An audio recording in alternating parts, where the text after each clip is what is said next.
What's up, folks? I'm Odd, by the way. Sometimes I get these wild hairs to do something totally different than what I'm used to, and I'll admit I tend to dive headfirst into things and get way too ambitious. In this case, I wanted to make a paper doll. I did wind up doing that, but my initial concept was way more customizable and complex. Frankly, as I was doing this, I just had this moment of, oh, I am actively dreading this. I don't even fully know how it'll turn out. So I wound up scrapping that project, or at least putting it aside, though I'll be real, if I do something similar in the future, I will probably just start from the beginning anyway. But I still wanted to play around with the idea, so I thought, okay, what do I really want from this? And I settled on practicing outfit design and clothing drawing in particular. Because paper dolls are fashion focused anyway, it made sense for this too. I decided to make one for my OC Doodle because she's also the most customizable character of mine, with the ability to easily draw on herself like a doodle bear. She is also still kind of a secondary persona for me, so it's fun to conceptualize these kind of things with something at least somewhat close to my body type. That being said, I feel like I tend to draw her much more on the cartoony side, and the concept of dressing her up made her feel naked, so I gave the base body here some undies as well. Doodle has been kind of a general dog shape for most of the time that I've had her, but as I draw her more and more, I'm thinking it would make sense that she's some form of poodle. The rhyming name scheme does make me happy, but it's all the funnier that it really wasn't that intentional from the beginning. Given she's likely a mix, she could also be Doodle the Doodle, which, a little thing that bothers me is that it seems like all the poodle crosses have earned the name Doodle when the borrowed D originally came from Labrador. It's a little thing, but I'm pretty sure it was a very intentional cross for these smart hypoallergenic dogs, and the term feels very puppy mill to me now. Maybe it always has been, I don't know. Regardless, the silly girl gets her silly name, and I'm putting my dog hyperfixation away for now.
Typically, a paper doll, at least how I've seen them, exists as a sort of static 2D image you can dress in paper or fabric clothes. I found them interesting but kind of limiting as a kid because the options were kind of one note. I thought it would be interesting to try a bit of layering and make it a bit more like a coloring page that's printed out blank to play with the pattern. They also could be fiddled with digitally too. I mean, they were made that way. The process, as you've likely seen already, was basically just drawing the clothes directly over the body. I also took into account what layers I wanted the clothes to sit at so I could make sure the different layers of clothing covered the right way. I went for an under, middle, and outer layer. I decided to draw a lot of the shirts with the intention of being tucked into the bottoms, so they were what mostly wound up on the underlayer. Can you tell I'm more used to somewhat androgynous or traditionally masculine clothes? I've just never preferred dresses. I considered giving Doodle one, but my initial ideas wound up being a large enough amount that I didn't really feel like going there.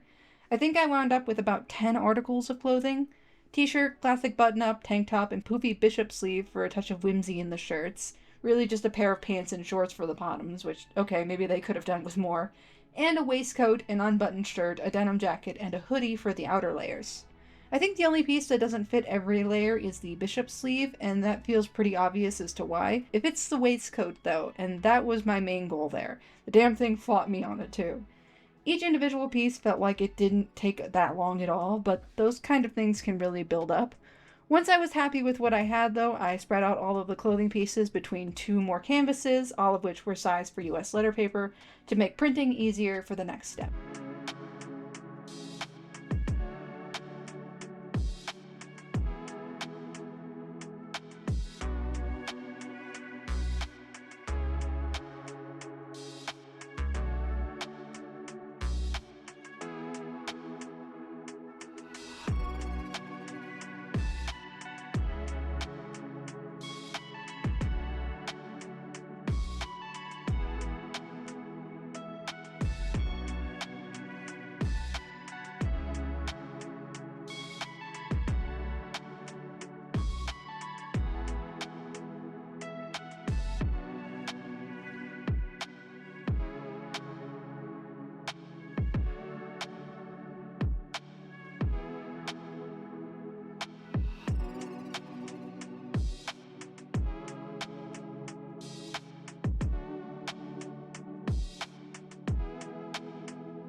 Hello, welcome back to my desk. As always, I am trying to find some degree of way to capture it the best. It's a little small, and at the moment I'm kind of backed into a corner, but I have these printed out.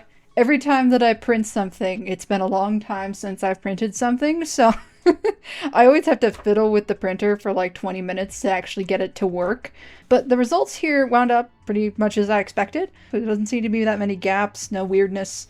So I'm happy about that. I got my nice cardstock paper, actually. I found it for the first time in a long while. So I'm excited about that because I get nice high quality stuff. I'm thinking for the approach that I'm going to take here, I'm probably going to do something maybe like pirate related. That was the best option that I could think of for Doodle here today. So I think that that's what I'm going to play with once I get the proper pieces cut out and something kind of sketched onto them that I can play around with. So I will get to that, and I will see you when it is done. And at last, we arrive at the point that I wanted to get to. I got out a whole bunch of my stuff from my traditional art supplies, including some alcohol markers that have sat unfortunately neglected for far too long. Thankfully, they're still relatively functional. Since I only have a skin tone set for those, though, I also grabbed my much more vibrant colored pencils. I gave her an eye patch because she is already missing that eye. I considered drawing out some accessories for her digitally, like the googly eye she usually puts over her socket, but I figured they would just be too small and fiddly to cut out. Also, in this form, I could totally just give her an actual googly eye, which I am sad I did not think of until I scripted this, but hey, I can always print another one. I did kind of forget that there would be existing lines to deal with, but I covered most of them with some hatching. With that done, I set out to sort of loosely shade Doodle's body when I realized I had basically forgotten one of the core parts of her design. I wanted to dress her up, but I still wanted to have relevant drawings on her body too. I gave her some pirate tattoos, like a bunch of octopus arms all over her body and a compass star on her cheek. I also put a sort of water design on her ears with the white at the top to make them a bit like waves, almost.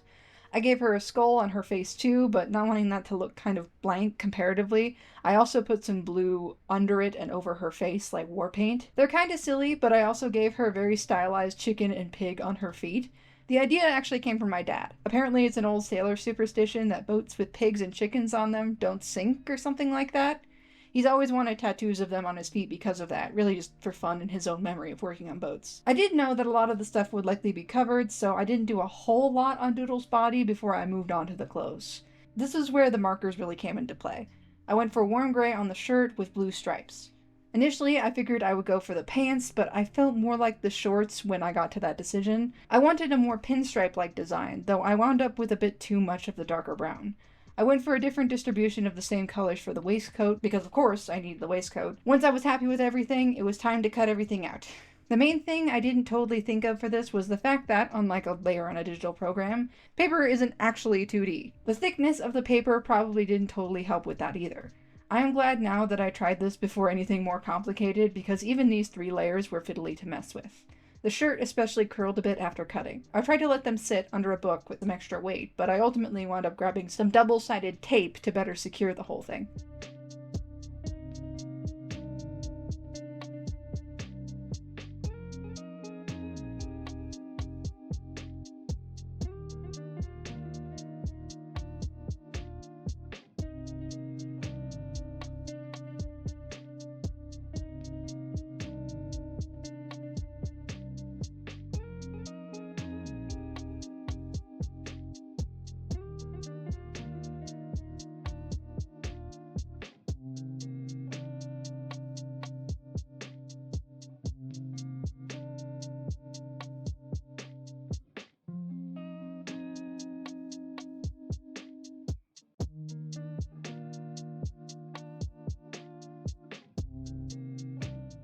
And this is the finished result. I had a lot of fun with this. I could see coming back to this when I want to try making some outfit designs and possibly making more pieces for it digitally as time goes on. The finished result isn't quite as like piratey as I would like it to be. I don't think it's a bit too dapper, but I still think that it looks really cute. It's a fun outlet to really just experiment with things in a way that feels more like play. I also really like the dimensionality of the paper version itself. There's something so interesting to layered paper craft that makes me want to play with it more again in the future. I'll probably drop a watermarked version of this online if you want to play with it yourself. You're more than welcome to. Show me what you come up with. I'm over on Tumblr and Blue Sky if you want to tag me. Both are cyan docs. At that, though, I'll leave this here, and I will see y'all next time.